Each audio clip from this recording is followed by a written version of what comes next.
ওকে, আমরা এখন দেখব হচ্ছে টাইম ডায়ালেশন। এটা হচ্ছে টাইম ডায়ালেশনের formula, t equal to t nought by root over 1 minus v square by c square. T nought হচ্ছে স্থির ফ্রেমে সময় এবং টি হচ্ছে এটি হচ্ছে চলমান ফ্রেমে সময়। তাহলে আমরা যদি চিন্তা করি এখন ফর্মুলা দিয়ে তাকাইয়া, বি ইকুয়াল টু যদি সি হয় তখন কি হবে? তখন টি ইকুয়াল টু হবে কি, এই টার্মটা হয়ে যাবে 0, দিস টার্ম উইল বিকাম 0। তার মানে t minus t by t by root over 1 মানে হচ্ছে টি নট। তার মানে কোনো টাইম ডাইলেশন হবে না, স্থির ফ্রেমে এবং চলমান ফ্রেমে সময় একই। এখন যদি আরেকটা কেস বি ইকুয়াল টু, ধরো যদি খুব ছোট হয় সি এর, তখন কি হবে? তখন এই টার্মটা হয়ে যাবে এগেন এই টার্মটা অলমোস্ট 0, কারণ বি এত ছোট, ছোট সংখ্যাকে অনেক বড় সংখ্যা দিয়ে, ধরো 10কে যদি 50 লক্ষ দিয়ে ভাগ করো বা 100 লক্ষ দিয়ে ভাগ করো বা 1 কোটি দিয়ে ভাগ করো, ইটস অলমোস্ট 0। তো মানে খুব নেগলিজিবল, তখন হবে t equal to t not, যেহেতু এক্ষেত্রে টি ইকুয়াল টু কি হবে, এটা বি বি হবে কি খুব ছোট, নিচে সি এর আলোর বেগ আমরা জানি 3 into 10 to the power 9 metre per second.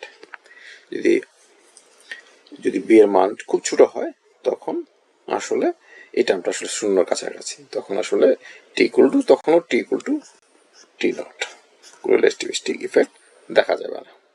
ধরো আমাদের পৃথিবীতে যে আমাদের ট্রেন চলে, যে কোনো পৃথিবীর সবচেয়ে দ্রুতগতির ট্রেনের যদি কোনো পর্যবেক্ষক থাকে, সে আসলে সময় কোনো পরিবর্তন দেখবে না। সেটার স্পিড কত হবে? সেটা স্পিড যদি মানে 400 কিলোমিটার, 500 কিলোমিটার, যদি 1000 কিলোমিটারও হয়, সেটা ধরো হবে 300 মিটার পার সেকেন্ড। 300 মিটার মানে হচ্ছে 3 ইন্টু 10 টু দি পাওয়ার 2। এটার থেকে এটা 1 মিলিয়ন, 10 লক্ষ গুণ, সরি 7 মানে হচ্ছে এটা 7 হচ্ছে 10 মিলিয়ন গুণ বড়, প্রায় কোটি গুণ আলোর বেগ। এখন তাহলে কখন আমরা টাইম ডাইলেশন দেখবো? যখন বি ইকুয়াল টু, ধরো যখন আমাদের বি ইকুয়াল টু যদি আলো বেগের কাছাকাছি হয়, বি ইকুয়াল টু ধরো 0.6 সি, অর্থাৎ সি এর 60% বেগ, অথবা সি ইকুয়াল টু 0.9 আলো বেগের কাছাকাছি 0.9 সি, অর্থাৎ আলো বেগের 90%, 50%, 40%, 30% হইল, 10% হইলেও আমরা কি দেখবো? আমরা রিলেটিভিস্টিক ইফেক্ট দেখবো। তখন আসলে আমরা দেখবো যে মুভিং ফ্রেমে কি হচ্ছে, মুভিং ফ্রেমে যে পর্যবেক্ষক এবং স্থির ফ্রেমের পর্যবেক্ষক দুইজনে দুই সময় দেখতেছে। ঠিক আছে, এটা একটা বেসিক কনসেপ্ট, কিভাবে ফর্মুলা থেকে মানে বের করা যায়।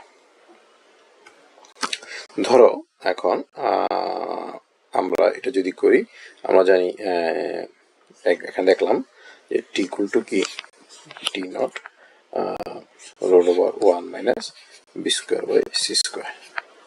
ধরো যদি এখন কথার কথা, ধরো বি ইকুয়াল টু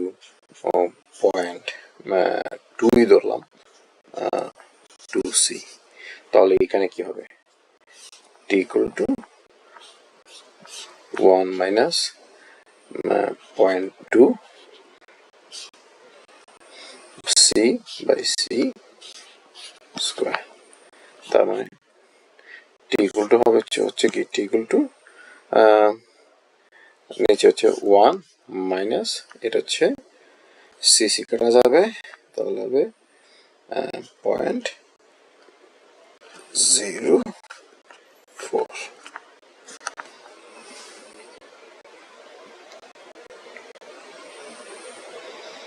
ঠিক আছে, তাহলে এটা সমান কি হবে? টি নট বাই 0.04 এখন তোমরা এটা অবশ্যই ক্যালকুলেট চেপ দিয়ে বের করে ফেলতে পারবো। টি ইকুয়াল টু